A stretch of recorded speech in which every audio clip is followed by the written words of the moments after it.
사랑하는 형제자매 그리스도인 여러분, 10여 년의 광야 생활을 마치고 이제 30세에 유다 지파의 왕이 된 다윗 왕은 7년 6개월 동안 헤브론에서 왕이 되어 다스리다가 마침내 오늘 본문에서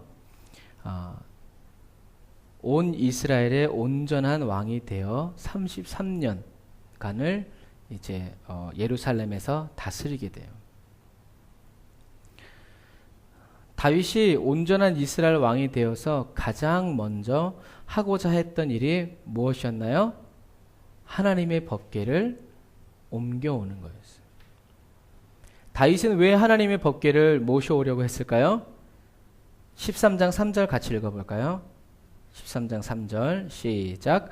우리가 우리 하나님의 궤를 옮겨오자 사울 때에는 우리가 궤 앞에서 묻지 아니하였느니라 하매. 왜 궤를 가져오기로 했어요? 오고 싶어 했어요, 다윗이요? 하나님께 묻기 위함이었어요. 근데 더 재밌는 것은 그 다음 절에 있어요. 뭐라고 써 있어요? 사울 때에는 우리가 궤 앞에서 묻지 아니하였느니라. 어쨌든 다윗 왕이 온 이스라엘의 온전한 하나된 왕이 되어서 가장 먼저 하고자 했던 일은 하나님의 법궤를 옮겨오는 거였는데, 왜 그랬냐면 사울 왕 때에는 그 궤 앞에서 하나님께 묻지 않았기 때문에.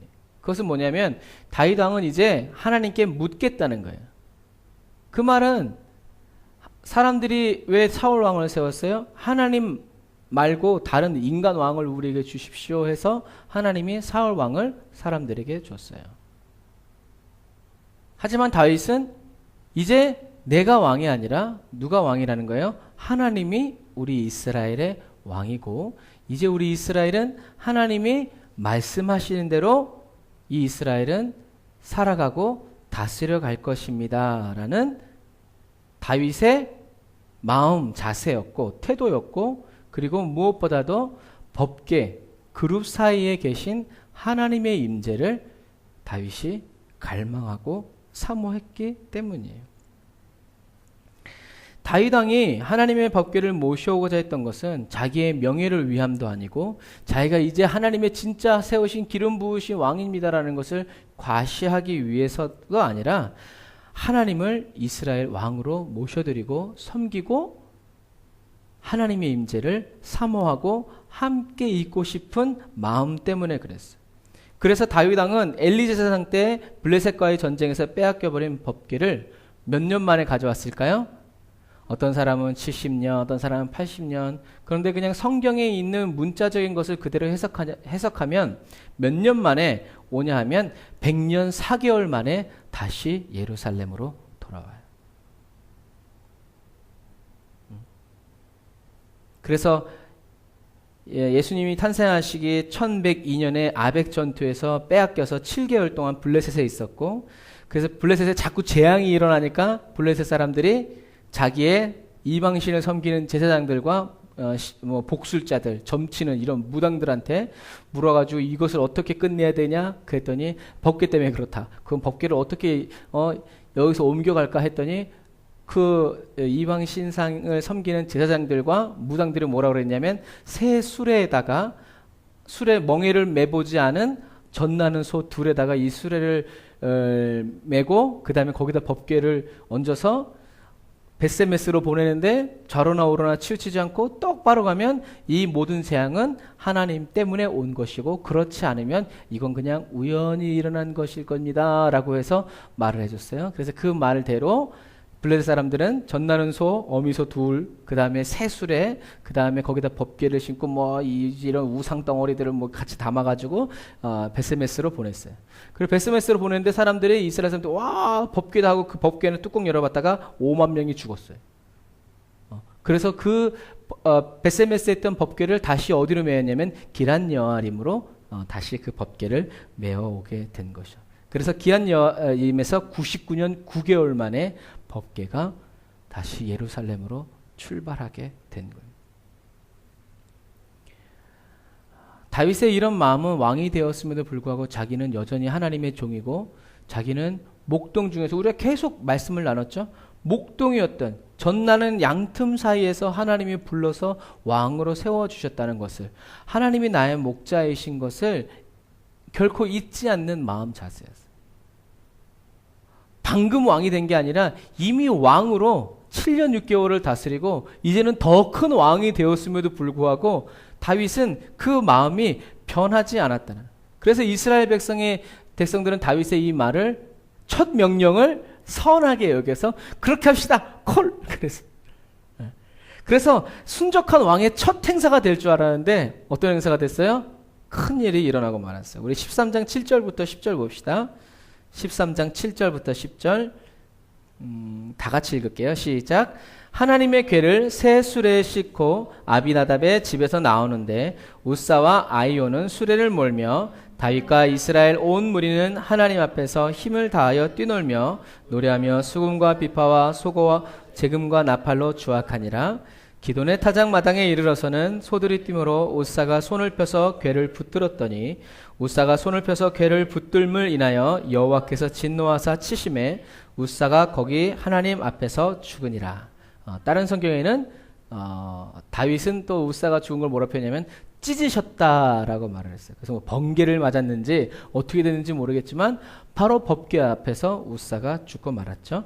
우사가 죽은 다음에 다윗의 반응은 어땠을까요? 11절부터 13절 시작. 여호와께서 우사를 충돌하심으로 다윗이 분하여 그곳을 베레스 우사라 칭하니 그 이름이 오늘날까지 이르니라. 그날에 다윗이 하나님을 두려워하여 가로되 내가 어찌 하나님의 궤를 내 곳으로 오게 하려 하고 궤를 옮겨 다윗성 자기에게 메어 드리지 못하고 치우쳐 가드 사람 오베데돔의 집으로 메어 가니라. 아멘. 다윗은 하나님의 법궤를 두려워해서 결국 가드 사람 오벳에돔의 집으로 옮겨갔어요. 우사를 죽이셨기 때문이 아니라 뭔가 문제가 있다는 것을 감지하는 거예요. 뭔가 하나님이 기뻐하시지 않는 뭔가가 있다는 것을 감지하고 다윗은 에이 설마 하고 자기 다윗성으로 끌어들이지 않고 그것을 가드 사람 오벳에돔으로 아돔의 집으로 보내요.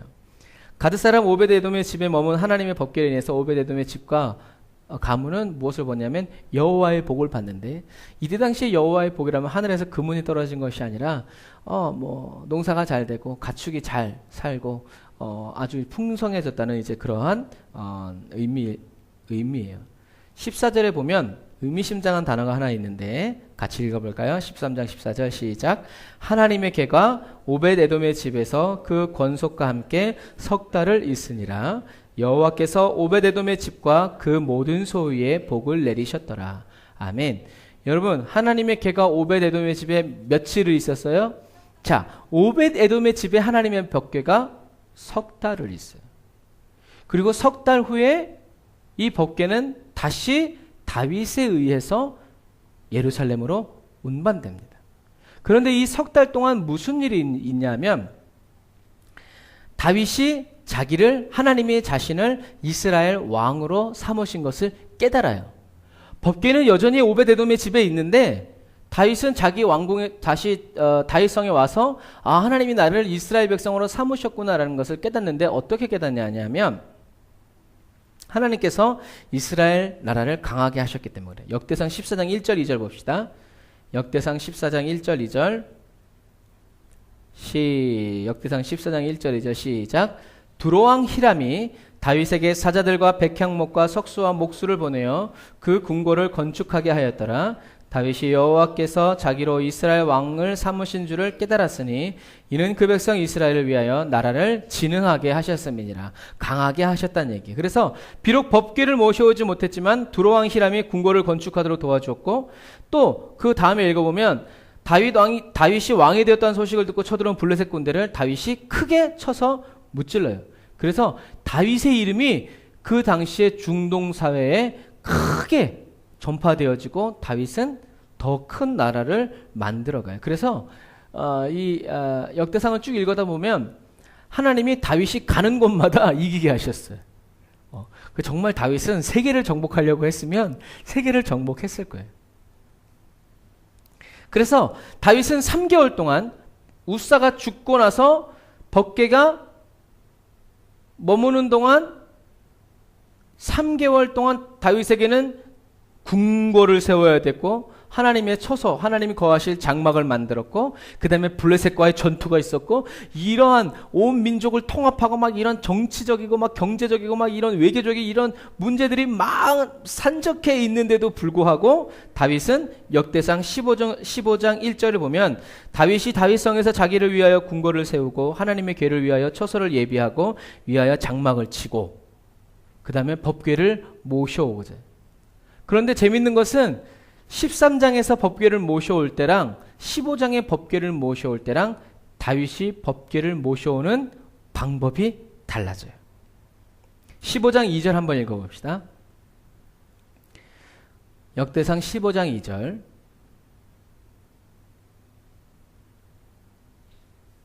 다 같이 시작. 가로되 레위 사람 외에는 하나님의 궤를 맬 수 없나니 이는 여호와께서 저희를 택하사 하나님의 궤를 메고 영원히 저를 섬기게 하셨음이니라 하고. 자, 왜 달라졌을까요? 다시 정리해 보면 다윗은 이스라엘 왕이 되자마자 법궤를 모셔오고자 했고요. 모셔오는 과정 속에서 기돈 사람의 타장, 나곤이라고 그러는데 또 기돈이라고도 해요. 이 나곤이라는 말은 재앙이라는 뜻이에요. 그 타작마당에서 또는 어떤 이란 말로도 해석이 돼요. 그래서 오다가 어떤 사람의 타작마당에서 이 소들이 뛰면서 법궤가 떨어질 것 같으니까 우사가 붙잡았죠. 하지만 우사가 하나님의 법궤를 붙듦으로 인해서 죽임을 당하고 가드 사람 오벳에돔 집에 법궤가 머무는 동안 하나님은 오벳에돔의 집에 복을 주셨어요. 그리고 법궤가 오벳에돔의 집에 머무는 사이에 다윗 왕은 두로 왕의 섬김과 블레셋과의 전투를 통해서 하나님이 자신을 이스라엘 왕으로 삼아주신 것을 깨닫게 되죠. 그리고 왕이 된 다윗은 자기를 위하여 궁궐을 짓고 법궤를 위해서 처소를 예비하는 바쁜 시간들을 보내는데 이런 바쁜 시간을 보내면서도 다윗 왕의 마음속에 뭐가 있었다는 거예요? 머릿속에 뭐가 있었다는 거예요? 하나님의 법궤를 어떻게 다시 모셔올 것인가에 대한 마음이 어떻게 해요? 끊어지지 않았다는 거예요. 그까짓 거 법궤 없어도 나라가 이렇게 잘 되고 하나님이 이렇게 복을 주시는데 하지 않았다는 얘기예요. 어떤 일이 벌어질지 모르겠지만 법궤를 향한 다윗의 마음이 변하지 않았어요. 이게 뭐예요? 하나님의 임재를 향한 다윗의 뭐예요? 갈망인 거예요. 세상 일 잘 되고 나라 잘 되고 가는 곳마다 하나님 이기게 하시는데 다윗의 마음은 어디 있는 거예요? 어떻게 하면 저 법궤를 이곳에 주님 성막을 지으면서도 하나님 어떻게 법궤를 주님 이곳에 다시 모실 수 있을까요? 하나님께 어떻게 해요? 묻고 기도하고 가르쳐달라고 몸부림쳤던 사람이 바로 누구예요? 다윗 왕이었다는 거예요. 아무도 신경 쓰지 않았어요. 법궤를. 그냥 오베데돔의 집이에요. 하지만 한 사람이 신경 썼는데 그게 누구예요? 다윗이. 그래서 문제점이 뭔가? 왜 하나님이 노하셨나? 이게 뭘까? 여러분 다윗은 어떤 사람이었어요? 목동이었어요. 그리고 전쟁을 치렀어요. 어떤 의미에서 다윗은 하나님의 말씀을 이렇게 제사장들과 레위인들처럼 깊게 배울 수 있는 어떤 그런 시간들이 없었을 수도 있어요. 하지만 이 3개월 아무도 신경 쓰지 않는 이 3개월 동안 다윗은 하나님의 법궤를 어떻게 하나님은 뭐라고 말씀하셨고 과거에는 이것을 어떻게 옮겼는지를 연구하고 자기가 찾은 거죠.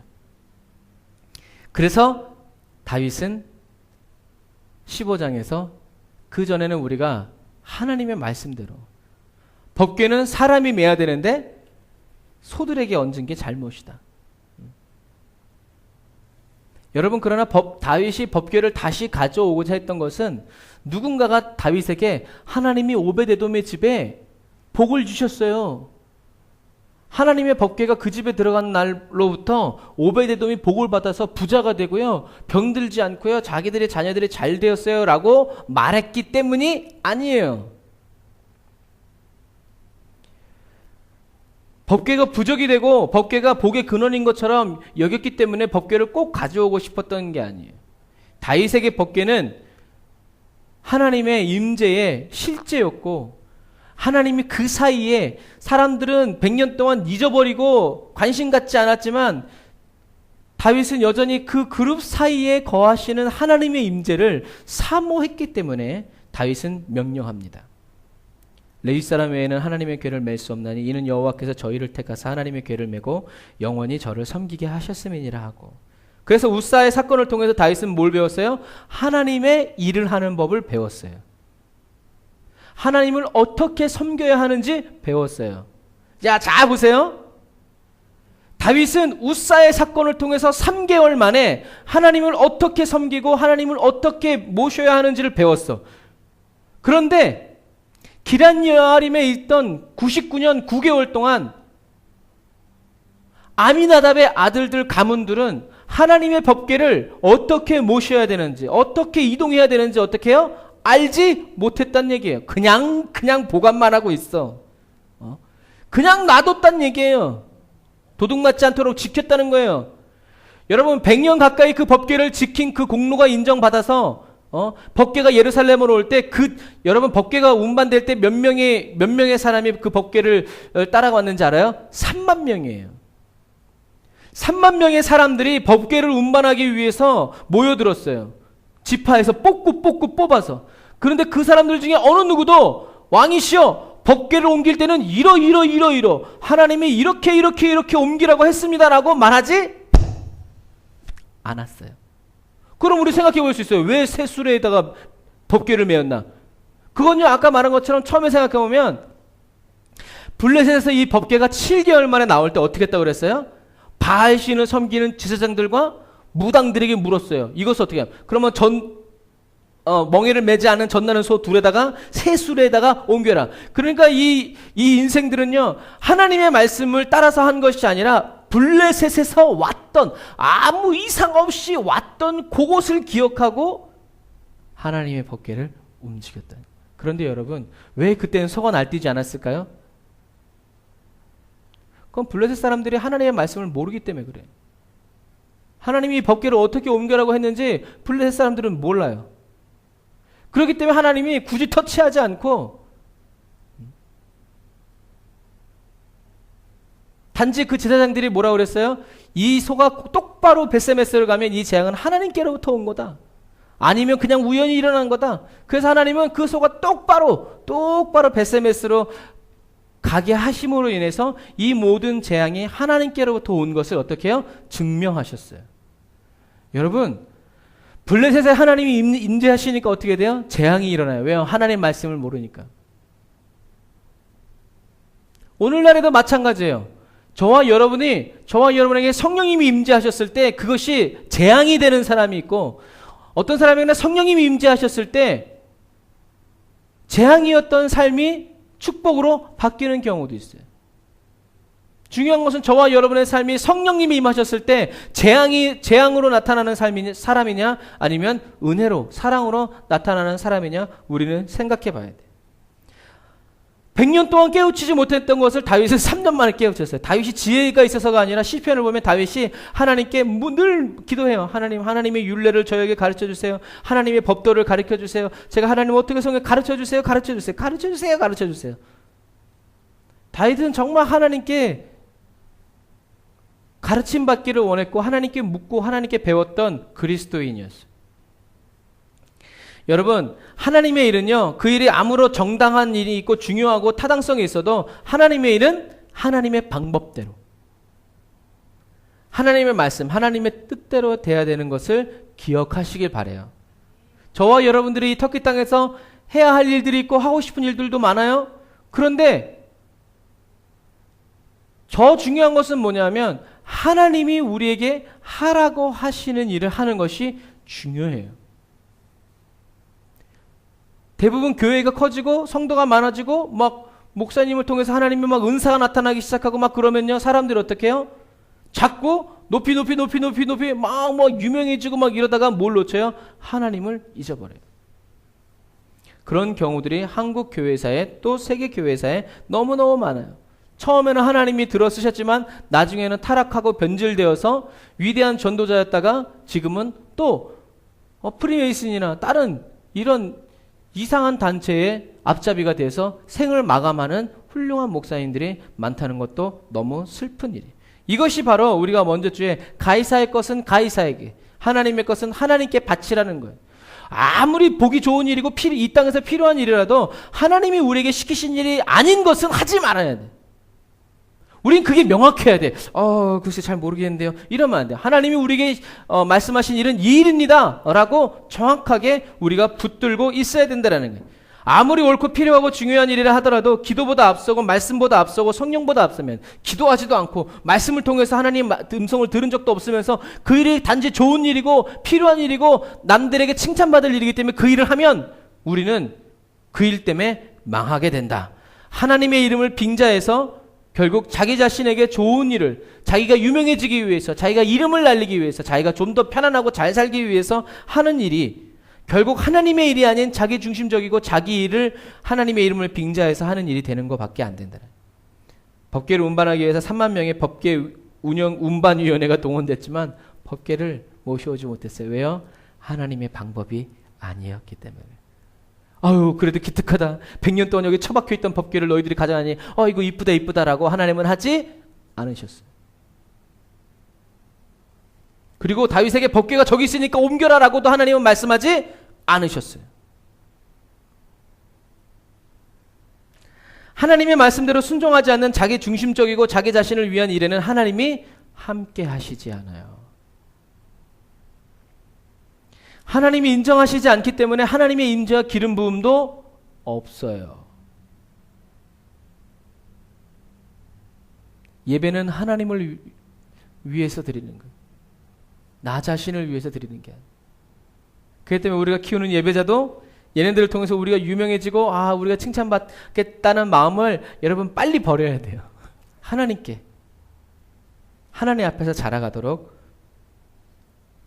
하지만 하나님이 말씀대로 순종하지 않는 모든 일들은 하나님을 거역하고 반역하고 하나님을 스스로 저버리게 되는 행동이라는 것을 기억해야 돼요. 그래서 다윗 왕과 이스라엘 백성은 왜 수레에 법궤를 실어 나르려고 했을까? 아까 말씀드렸어요. 이 법궤들이 블레셋 땅에서 나올 때 그런 식으로 왔기 때문에 세상의 방법을 따라서 한 거예요. 하나님의 백성들이 하나님께 묻지 않고 하나님의 말씀대로 행하지 않고 세상 사람들이 하는 방법으로 하나님의 일을 하려고 덤비니까 하나님이 막으신 거죠. 그러므로 사랑하는 형제자매 그리스도인 여러분, 하나님을 예배하는 그리스도인은 반드시 하나님의 말씀 위에서 하나님의 말씀을 듣고 배우고 하나님의 말씀대로 하나님을 섬겨야 돼. 단순히 그렇게 하면 하나님이 임재하세요. 그런데 여기다 다 금치를 하고 가장 좋은 시스템을 갖고 하버드 음대 어쩌 줄리아 이런 사람 예배자 가득 있어도 예배자들이 하나님의 말씀을 모르고 하나님과 상관없는 사람이면 그 사람들이 연주하고 그 사람들이 하는 말에 사람은 감동받을 수 있어요. 그러나 하나님께는 들리지 않는 예배예요. 사람들은 좋다 할 수 있어요. 그러나 하나님 앞에서는 냄새나고 더러운 예배일 뿐이에요. 하나님은 들판에서 양들 틈에서 따라랑 치면서 여호와를 찬양하라. 다윗에게 기름 부어주셨어요. 하나님의 말씀보다 더 좋은 방법도 더 좋은 방식도 없어요. 하나님의 말씀을 먹고 배불려야 하며 하나님의 입에서 나오는 모든 말씀으로 예배자는 고집스럽게 먼저 살아가야 돼요. 왜요? 어리석어 보이고 비효율적으로 보여도 하나님의 말씀대로 준행하여 나아갈 때, 하나님의 말씀을 지키면서 하나님의 말씀대로 나아갈 때 하나님이 임재하여 주시고 하나님이 기름 부어 주시기 때문에 그래요. 다른 거 없어요. 웃사가 죽은 이유는 뭐라고 그랬어요? 소가 뛰어서 법궤를 붙잡았기 때문에 죽은 것이 아니라 법궤를 운반하고 끌어가는 사람임에도 불구하고 법궤에 대해서 알지 못했기 때문에 그래요.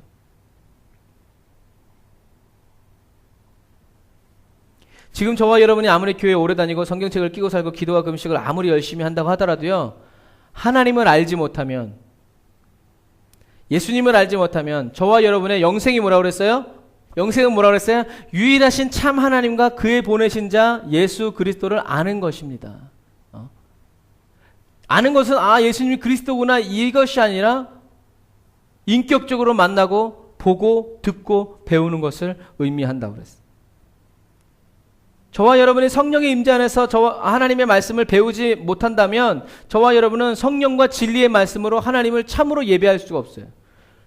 진짜 예배는 성령과 성령이 우리들에게 하시는 말씀이 있어야 돼. 하나님이 오시지 않으면 문제가 없지만 우리가 준비되어 있지 않은 그때에, 영생이 없는 그때에 하나님이 오시면 그날 끝이에요. 사랑하는 형제자매 그리스도인 여러분, 성경은 증거합니다. 역대상 15장 25절부터 28절 읽어봅시다. 이 말씀을 읽어보면 왜 나곤, 기돈의 타작마당에서 소가 뛰었는지 그 이유가 나와요. 한번 찾아보세요. 읽으면서 역대상 15장 25절부터 28절 시작. 이에 다윗과 이스라엘 장로들과 천부장들이 가서 여호와의 언약궤를 즐거이 메고 오벳에돔의 집에서 올라왔는데 하나님이 여호와의 언약궤를 맨 레위 사람을 도우셨으므로 무리가 수송아지 7과 수양 7으로 제사를 드렸더라. 다윗과 궤를 맨 레위 사람과 노래하는 자와 그 두목 그나냐와 모든 노래하는 자도 다 세마포 겉옷을 입었으며 다윗은 또 배 에봇을 입었고 이스라엘 무리는 크게 부르며 각과 나팔을 불며 재금을 치며 비파와 수금을 힘있게 타며 여호와의 언약궤를 메어 올렸더라. 여러분, 이 말씀을 보면 왜 나곤의 타작마당에서 소가 뛰었을까요? 26절 다시 읽어봅시다. 시작. 하나님이 여호와의 언약궤를 맨 레위 사람을 도우셨으므로 무리가 수송아지 7과 수양 7으로 제사를 드렸더라. 왜 나곤의 타작마당에서 소가 뛰었어요?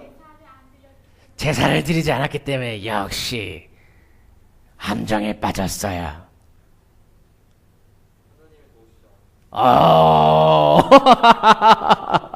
실로 진정으로 애통하는도다. 발견했는데 늦게 발견했어요. 참 주여. 무엇 때문에요? 하나님의 임재 때문에 그래요. 이 말씀을 묵상할 때 하나님이 저에게 주시는 말씀. 여러분, 소가 아무리 힘이 세고 유능한 소일지라도, 사람의 말을 기가 막히게 잘 알아듣는 소일지라도 소는 소예요. 하나님을 예배할 수 없어요. 왜요?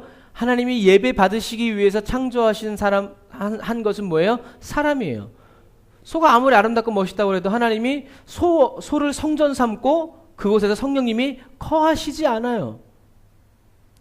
그래서 사무엘상 6장에서 아까 말씀드린 것처럼 벳세메스로 가는 소는 뛰지 않아요. 왜요? 하나님을 모르고 하나님의 말씀을 모르는 이방인들은 예배를 드리려고 그 소를 보낸 게 아니라 그냥 하나님이냐 아니냐 그거만 알기 위해서요.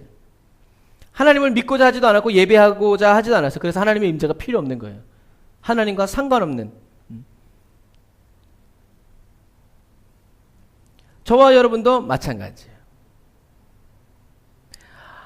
하나님이 다윗이 처음 소를 이끌고 나아가고자 했을 때 하나님이 도와주시려고 쫙 나타나니까 소가 어떻게 해요? 깜짝 놀라가지고 뛴 거죠. 칼을 들고 있었는지 그건 모르겠어요. 사랑하는 형제자매 그리스도인 여러분, 하나님은 돌들이라도 외치게 하실 수 있고요. 나귀들로 외쳐서 주님의 복음을 전할 수 있어요. 그런데 하나님이 그렇게 하시지 않는 이유는 저와 여러분들을 쓰시기 위해서이기 때문에 그래요. 하나님은 하나님의 사람들에게 하나님의 영을 쏟아부어 주셔서 진리의 말씀과 성령의 인도하심 안에서 사랑의 노래를 하나님께 올려드리게 하기로 정하셨고 그 일을 지금도 행하고 계세요. 예배는 우리가 드리는 게 아니라 어떻게 드리는 거라 했어요? 우리 한 사람 한 사람이 드려요. 물론 우리가 함께 예배를 드리지만 하나님은 예배를 저와 여러분에게 한 사람 한 사람에게 받으시는. 그래서 같이 예배 드려도 어떤 사람의 예배는 하나님께서 받으시고 어떤 사람의 예배는 하나님이 받으실 수 없는 거예요.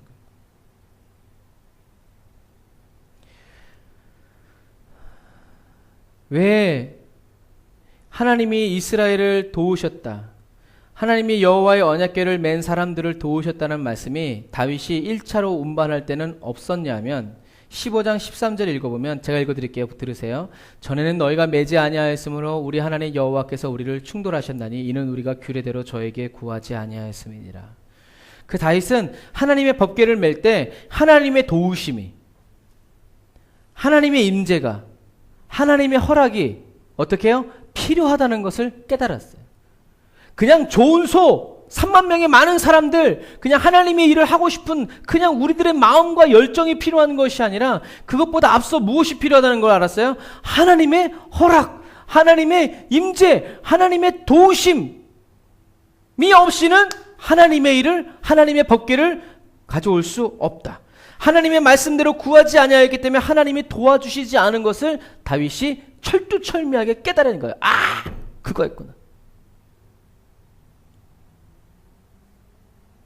하나님의 규례대로 우리가 하나님께 구하지 아니하였기 때문에 하나님이 허락하시지 않은 거구나. 그냥 우리가 들 수 있으니까, 가져올 수 있으니까 가져온다고 해서 되는 일이 아니구나. 하나님의 일은 우리에게 능력이 있다고 우리가 할 수 있는 일이 아니라는 거예요. 하나님의 일은 우리가 돈이 있다고 할 수 있는 일이 아니라는 거예요. 하나님의 일은 우리가 뭐 멋진 교회 건물이 있기 때문에 되는 것이 아니라는 거예요. 하나님의 일은 뭐가 필요한 거예요? 하나님의 허락, 하나님의 말씀대로 하나님께 구해야 돼요. 그래서 우리가 누구의 이름으로 기도하는 거예요? 예수님의 이름으로 기도하는 거예요. 알라의 이름으로 기도하는 것이 아니라, 그래서 우리가 예수님이, 왜요? 하나님이 내 이름으로 구해라 라고 말씀하셨기 때문에 그래요. 구하는 모든 것은 내가 너희에게 주리라 라고 말씀하셨다는 것을 믿은 사람은 예수님의 이름으로 구하는 거예요. 하나님의 법궤를 운반할 때 필요한 것은 세술의 많은 소들, 뭐 많은 인원이 아니라 하나님의 일에 필요한 것이 있는데, 그것이 뭐냐면 딱 한 가지, 하나님의 임재라는 거예요. 돌들에게 하나님이 임재하시면 돌들이 외치는 거예요. 우리들에게 성령님이 임재하실 때 우리가 외쳐야 그것이 뭐예요? 하나님의 외침이 되는 거예요. 거기서 성령님이 역사하시는 거예요. 그래서 성령의 임재 없이 하나님의 일을 하고자 하는 사람, 성령의 기름 부음 없이 하나님의 큰 종이 되고 큰 일을 하려는 사람은 나곤의 타작마당, 어떤 때, 카이로스의 때가 이르렀을 때 그 사람을 따르는 수만 명의 그리스도인이 있을지라도 그들과 함께 어떻게 해야? 망하게 되는 거예요. 그러니 앞서가는 저와 여러분들은 하나님을 섬겨드리는 예배는 오직 성령과 진리의 말씀으로 드려지는 것을 기억해야 돼요. 하나님이 참으로 예배하는, 하나님이 하나님의 관점에서 보시는 참된 예배는 어떤 예배? 하나님이 하나님의 관점에서 드리는 참된 예배자는 어떤 사람? 성령과 진리의 말씀으로 예배 드리는 사람, 하나님을 경배하는 그 사람이 바로 하나님께 예배하는 자들이라는 것을 기억해야 돼요. 그래서 죽도록 연습하는 것이 아니라 죽도록 뭘 구해야 돼요? 하나님의 임재를 구해야 돼요. 죽도록 하나님이 나에게 임하시도록, 하나님의 임재가 아니면 죽음을 주십시오라는 이런 결론이 난 예배자가 돼야 돼. 뭐라고요? 하나님의 임재가 아니면 죽음을 주십시오. 왜? 하나님의 임재 없이 우리가 예배하고 노래하는 건 누가 받아요? 사단이 받아요. 아무 일도 일어나지 않아요. 그렇기 때문에 그런 예배를 드리느니 차라리 죽겠습니다 하는 이러한 하나님을 향한 피 끓는 예배자의 심령이 저와 여러분들에게 활활활활 타오르고요.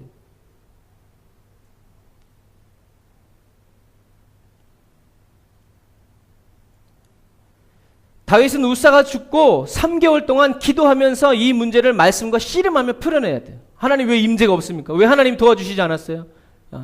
저와 여러분도 마찬가지예요. 임재가 없어. 하나님 왜 임재가 없습니까? 이 땅에 왜 임재가 없습니까? 제가 하나님께 드리는 예배에 왜 임재가 없습니까? 가르쳐 주세요.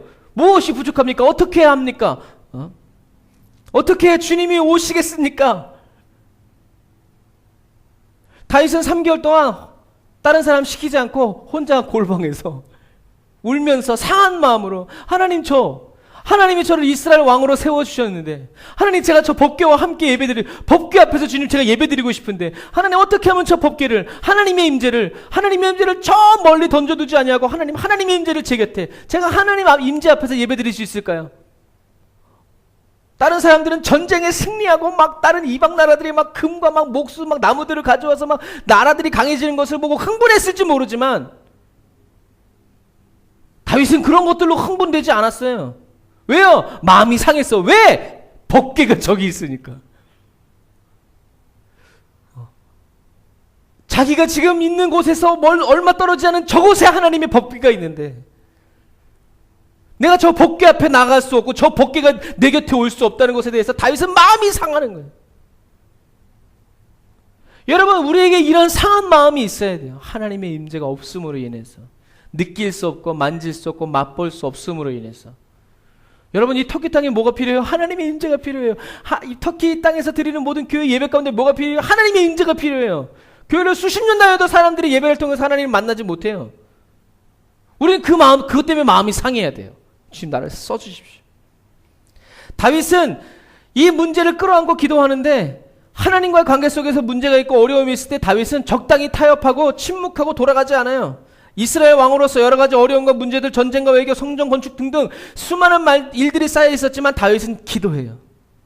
그리고 하나님 앞에 자기의 마음을 쏟아놔요. 그리고 하나님의 음성 듣기를 원해요. 이게 예배자 다윗이에요. 하나님이 다윗을 기뻐하신 이유예요. 다윗은 하나님께로부터 하나님의 율례와 법도를 배우고, 그리고 모든 준비를 마친 후에 다윗은 하나님의 말씀과 방법, 뜻과 계획대로 하나님의 법궤를 레위 자손을 통해서 예루살렘으로 메워와요. 정말 어떻게 이 기간에도 어떤 레위인 하나가 하나님의 말씀대로, 그만큼 그 당시에는 하나님과 동떨어진 삶을 사람들이 살고 있었다는 거예요. 우리 성경 두 곳을 한 번 더 보기 원합니다. 역대상 13장 8절.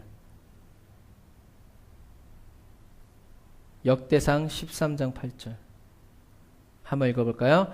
다윗과 이스라엘 온 무리는 하나님 앞에서 힘을 다하여 뛰놀며 노래하며 수금과 비파와 소고와 재금과 나팔로 주악하니라. 자, 또 두 장 넘겨서 15장 27절. 법궤를 가지고 올 때 당시의 상황이에요. 두 번째가, 좀 전에는 첫 번째 가져올 때고 두 번째 가져올 때예요. 15장 27절 시작. 다윗과 궤를 맨 레위 사람과 노래하는 자와 그 두목 그나냐와 모든 노래하는 자도 다 세마포 겉옷을 입었으며 다윗은 또 베옷을 입었고. 다윗 왕은 두 번째로 법궤를 메올 때 다윗 자신도 왕의 옷을 벗고 제사장들이 입는 세마포 겉옷과 또 에봇을 입은 것을 볼 수 있어요. 에봇은 제사장들이 입는 옷이에요. 사랑하는 형제자매 그리스도인 여러분, 예배자가 예배 드릴 때 성령의 임재가 없다면 그 사람은 그냥 힘껏 뛰노는 거예요. 예배자가 예배 드릴 때는 하나님의 말씀대로 세마포 에봇을 입고 성령의 임재 안에서 성령님을 힘입어서 하나님께 나아가요. 우리가 성막할 때 배웠죠? 성막학교 할 때. 이 세마포가 무엇을 의미하는 거죠? 뭐예요? 예배자는 하나님 앞에서 어떻게 해요? 깨끗해야 된다. 그래서 우리가 예배 드리기 전에 항상 기도할 때 예수님의 보혈의 피로 여러분 자신을 씻고 이 장소를 씻는 거예요. 왜요? 정결해지기 위해서. 하나님 앞에서는 죄 있는 사람이 드리는 기도를 하나님은 듣지 않으세요. 그래서 우리는 예수님의 보혈의 피로 구원의 감격과 기쁨을 가지고 하나님 앞에서 예배 드려야 되는 예배자입니다.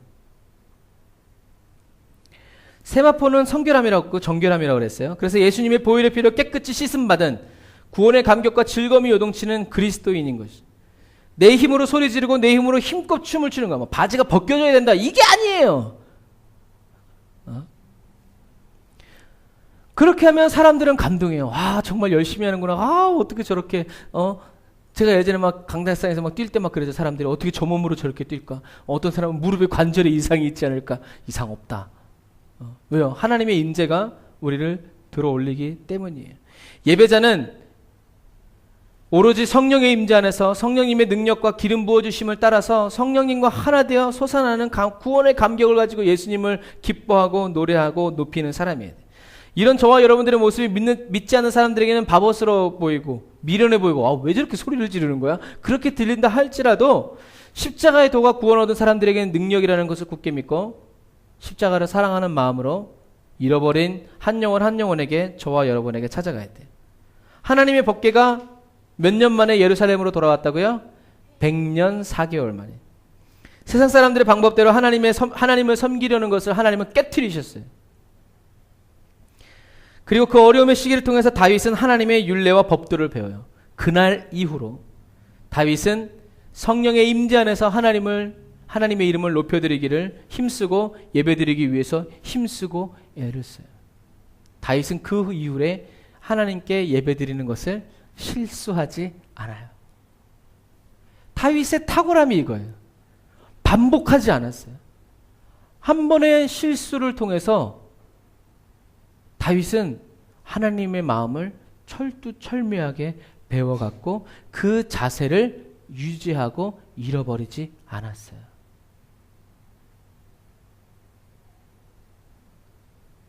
하나님의 이름을 높여드리기 위해서 성령이 한순간도 자신을 떠나지 않으시기를, 성령의 임재가 한순간도 자기에게 거두어지지 않기를 눈물로 기도한 사람이 바로 다윗이에요. 다윗 왕이 눈물을 흘려 기도했기 때문이 아니라 성령님의 임재를 그렇게 사모하고 사랑했다라는 거예요. 성령의 임재 없이는 자기가 아무것도 할 수 없다는 것을 하나님 앞에 철저히 인정하고, 성령의 임재 없이 자기가 무언가를 하려고 했던 자기 자신을 회개하고 돌아서서 두 번 다시 그 길로 가지 않아요. 얼마나 가르칠 맛이 나겠어요, 하나님이 다윗을. 얘는 뭘 가르쳐주면, 하나를 가르쳐주면 열을 깨닫는 게 아니라 그것을 잊어버리지 않아. 세월이 지나도 그것을 잊어버리지 않아. 다윗은 두렵고 떨리는 마음으로 왕이신 하나님께 간구하며 목자이신 주님께 사랑을 고백하며 나아가는 것을 볼 수 있어요. 하나님의 말씀대로, 하나님의 방법대로 다윗은 흔들림도 없고 요동함도 없고 바쁘다고 미루고 힘들다고 피곤해하고 좋은 게 좋은 거지 하면서 타협하지 않아요. 물러서지 않아요. 이게 뭐예요? 다윗의 정결함이에요. 하나님의 일은 하나님의 말씀대로, 하나님의 방법대로, 오직 성령의 임재 안에서. 이것이 예배자 다윗의 매일매일 반복되는 삶이었어요. 여러분, 저와 여러분이 죄인이었음을 여러분 기억하세요. 잊지 마세요. 아무도 도와서 구원해 줄 수 없는 악한 자인 저와 여러분을 위해서 예수님이 십자가에 못 박혀 죽으시고 구원해 주셨음을 잊지 마세요. 그래서 저번 주에 말씀드린 것처럼 살았고 운동력 있는 하나님의 말씀이 성령의 검이 되어서 저와 여러분을 시시각각 찔러보고 관절과 골수를 쪼개어서 샅샅이 낱낱이 다 숨김없이 들여다봐도 저와 여러분에게는 정말 예수 그리스도가 외쳐지고 예수 그리스도가 새겨져 있고 예수 그리스도로 아주 그냥 사무쳐 있는 예배자 그리스도인이 되시기를 주님의 이름으로 축복합니다. 저와 여러분 같은 이 땅의 현지 예배자들을 그리스도 앞으로 이끌어내고 성령의 임재 안에 머물게 하여 주는 그리스도인 예배자가 다 되시기를 주님의 이름으로 축복합니다. 우리는 연주자들을 키우는 것이 아니라 예배자들을 키우는 것이기 때문에 그 아이들이 이곳에 와서 예배드리고 연습하고 있을 때 정말 성령님의 기름 부음이 그 아이들의 삶도 변화시키고 그 아이들에게도 흘러가고 채워질 수 있도록 그냥 지루한 예배가 아니라 성령의 임재로 요동하고 성령의 임재가 흘러가는 역동적인 예배가 될 수 있도록 저와 여러분들이 더 기도하고 준비해야 된다는 것을 여러분 기억하여 주시길 바랍니다. 그래서 엘리의 두 아들들처럼 법궤의 능력에 사로잡히지 말고 다윗처럼 법궤 사이에 거하시는 하나님의 임재를 사모하는 예배자, 이 터키 땅에서 하나님의 살아계심을 나타내고자 하는 예배자, 저와 여러분이 사시는 하나님의 군대임을 증거하는 예배자가 되시기를 주님의 이름으로 축복합니다. 아멘. 기도하겠습니다. 거룩하신 주님, 주님을 알기 원합니다. 모든 상황 속에서 하나님을 알게 하여 주세요.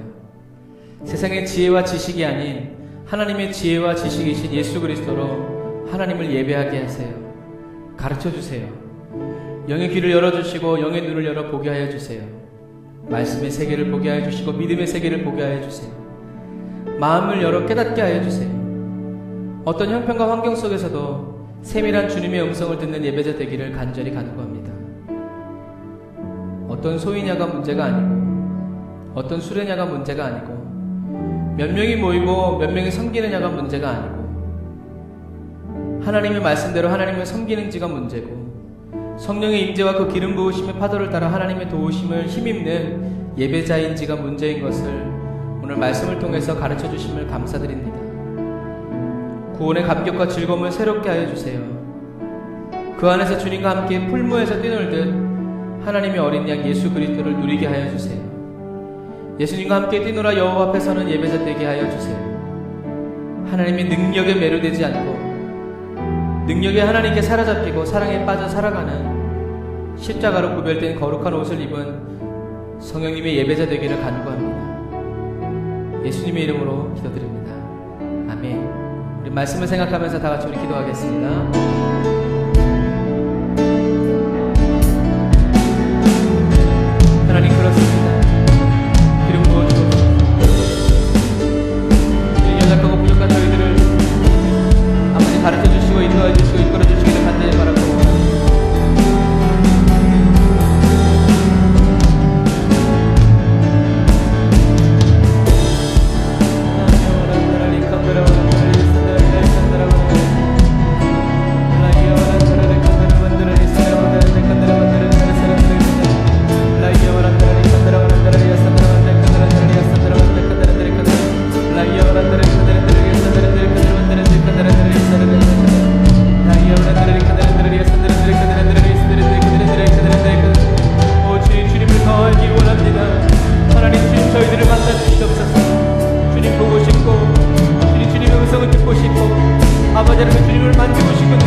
주님을 아는 은혜를 주세요. 주님,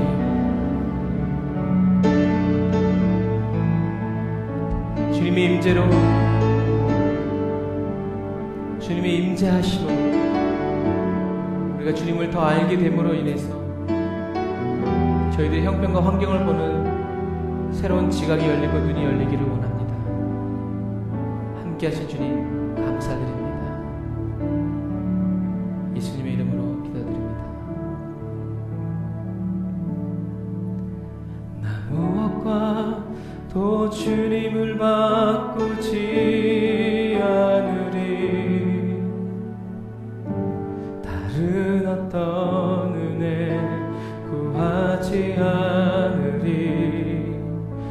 오직 주님만이 내 삶의 도움이시니 주의 얼굴 보기 원합니다.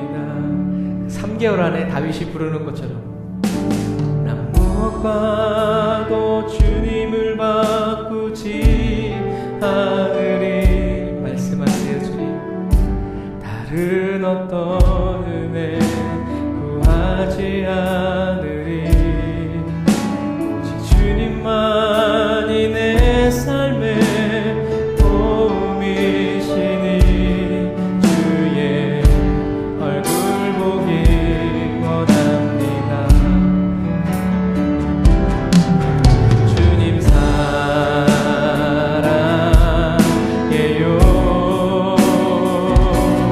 온 마음과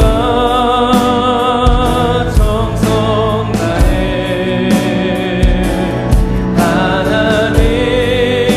하나님의 신실한 친구 되길 원합니다. 자, 이번엔 법궤를 메고 오는 다윗의 마음으로 나 무엇과 또 주님을 바꾸지 않으리. 아멘. 다른 어떤 은혜 구하지 않으리. 오직 주님만이 내 삶의 큰 도움이시니 주의 얼굴 누가 주와 같으리요. 주님, 내 삶에 오직 주님밖에 없습니다. 주님 사랑해요. 온 마음과 정성 다해 하나님의 신실한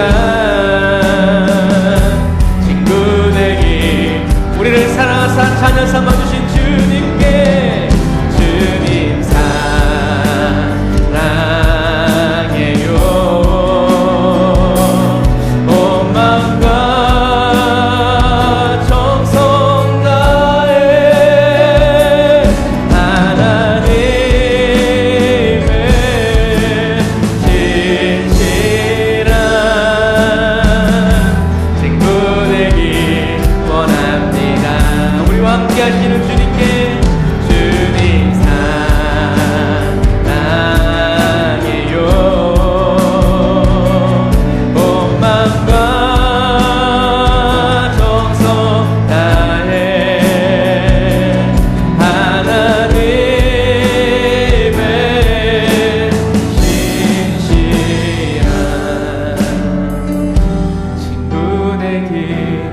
원합니다.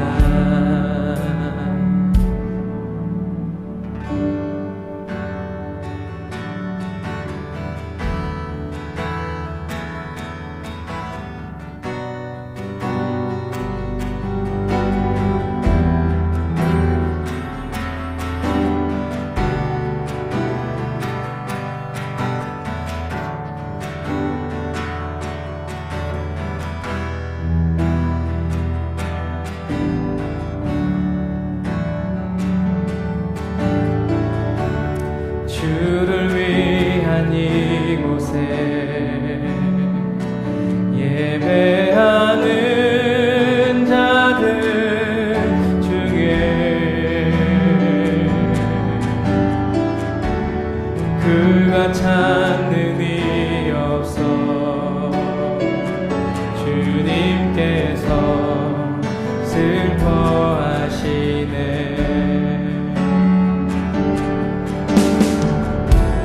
주님이 찾으시는 그 한 사람 그의 배차 내가 그 사람 되길 간절히 주께 예배하네.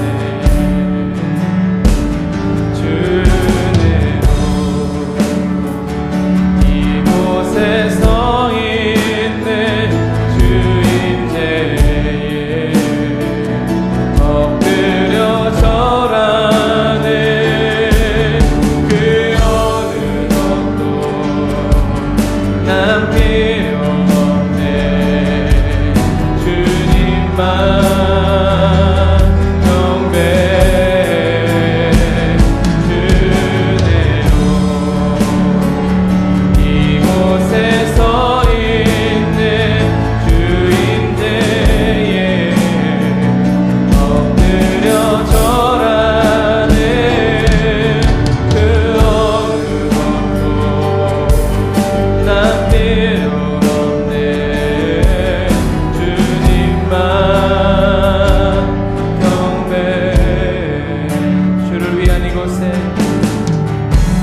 주를 위한 이곳에 주님이 터키 땅을 기억하소서.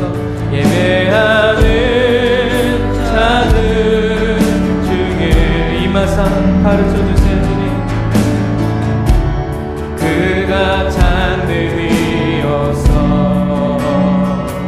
주님께서 슬퍼하시네.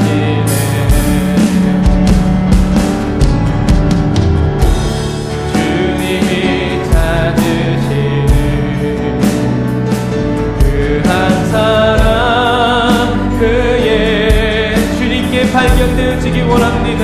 아버지 내가 그 사람 되기 간절히 주께 예배하네. 주네로 이곳에 서 있네. 주인제에 엎드려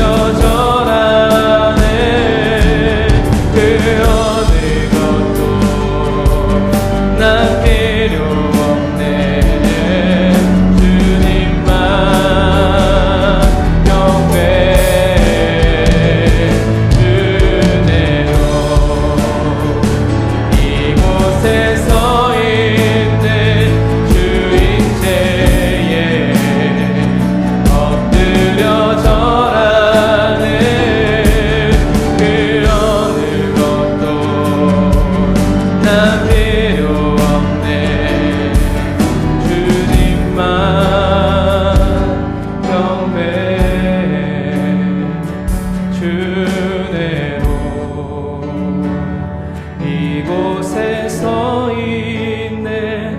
주인제에 엎드려 절하네.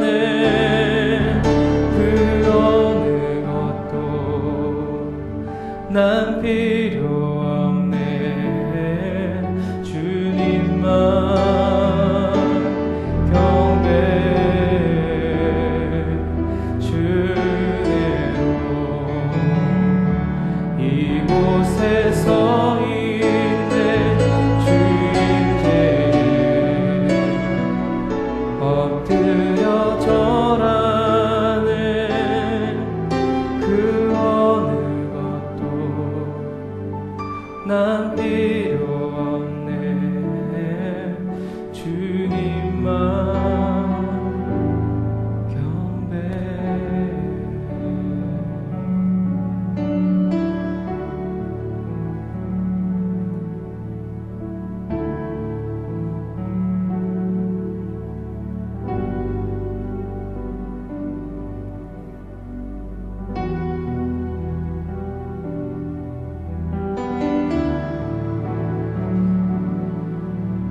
예루살렘으로 올라오셨을 때에 하나님 다윗에게 부어주시고 하나님 안에서 샘솟았던 그 기쁨을 하나님 오늘 저희들에게도 부어주시옵소서.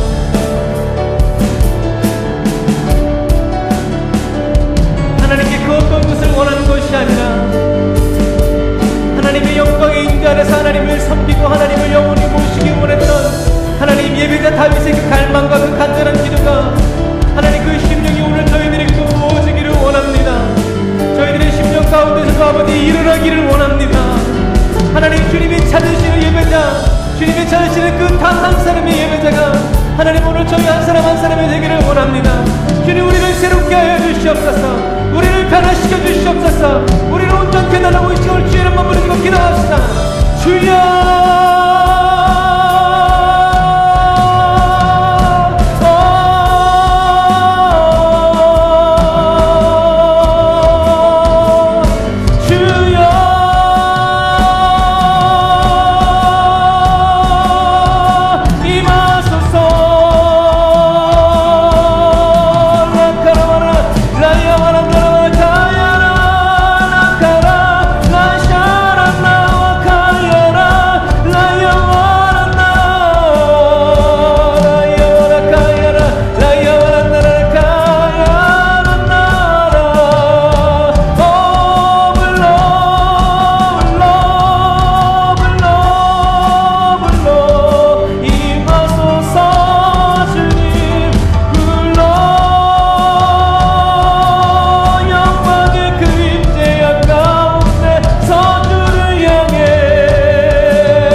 하나님 법궤 앞에 앉은 다윗을 생각해 봅니다.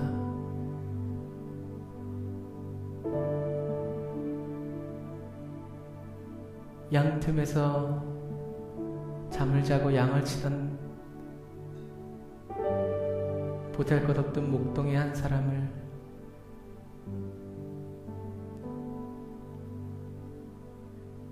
하나님이 임재하시는 그 그룹들 앞에서 주님을 섬기게 하셨던 그 은혜를 돌아보고 생각하고 그 구원의 그 구별됨의 은혜에 잠겨서 하나님 앞에서 뛰놀았을 다윗을 생각합니다. 성령님 저희들에게 임재하여 주셔서 저희들을 더욱더 가르쳐 주세요. 임재 밖에서 뛰노는 예배자가 아니라 임재 안에서 하나님을 섬기고 하나님의 뜻과 하나님의 방법대로 하나님을 예배하는 거룩한 예배자 되게 하여 주옵소서. 오직 예수의 피로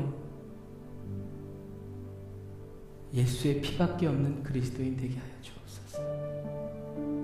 감사드립니다. 주님 저희들을 매일 더욱더 새롭게 하시고 매 순간 저희들을 더욱더 변화시켜 주옵소서. 예수님의 이름으로 기도드립니다. 아멘. 하나님 감사드립니다. 저희들을 구별하여 주시고 세워주셔서 주님을 섬기는 제사장으로 삼아주셔서 감사해요. 저희들이 말해야 될 때를 잊어버리지 않게 해주시고, 말해야 할 때 침묵하지 않도록,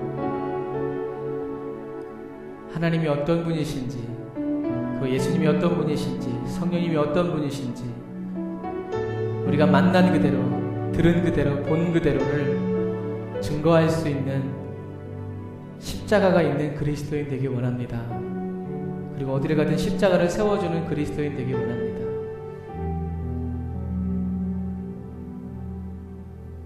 주님, 다윗이 목동이었을 때나 왕이 되었을 때나 장군이 되었을 때나 언제나 그 마음에 하나님을 향한 갈망이 있는 것을 인해서 주님 감사드립니다. 저희들에게도 늘 하나님을 향한 갈망을 주시고, 주님에게서 떨어질 수 없는 절박함들을 주시고, 주님 안에 머무를 수 있는 그러한 간절한 가난한 마음들 계속 베풀어 주셔서 세상 것 때문에 만족함을 얻고 위로받는 것이 아니라 오직 하나님 때문에 위로받고 만족함을 얻고 자유함을 누리는 그리스도인 되기를 원합니다. 주님, 오늘도 귀한 예물을 주님께 드려요. 주님, 예물이 드려지고 또 바쳐지고 쓰여지는 모든 곳들마다 하나님의 영광이 나타나게 하여 주시고, 저희 요새 국제교회와 중동 예배자교를 위해서 밤낮으로 기도하며 금식하며 또 재정으로 보내는 중보기도자들, 개인 후원자들, 후원교회와 파송교회 하나님 기억하셔서, 하나님 언제 오셨든지 하나님의 때에 하나님의 도우심이 아버지 일어나고 나타나고 증거되어지는 귀한 모든 삶이 될 수 있도록 주님 도와주시옵소서. 이제는 길이요 진리요 생명 되신 우리 주 예수 그리스도의 은혜와 하나님 아버지의 거룩하신 사랑하심과 성령님의 내주교통인도 역사하심이 오늘 다락사 예배드리는 모든 사랑하는 성도들과 모든 심령들, 모든 삶의 현장 위에 이제로부터 영원토록 함께 하실지어다. 아멘. 주님 감사합니다. 주님 높임을 받으시고 영광을 받으시옵소서.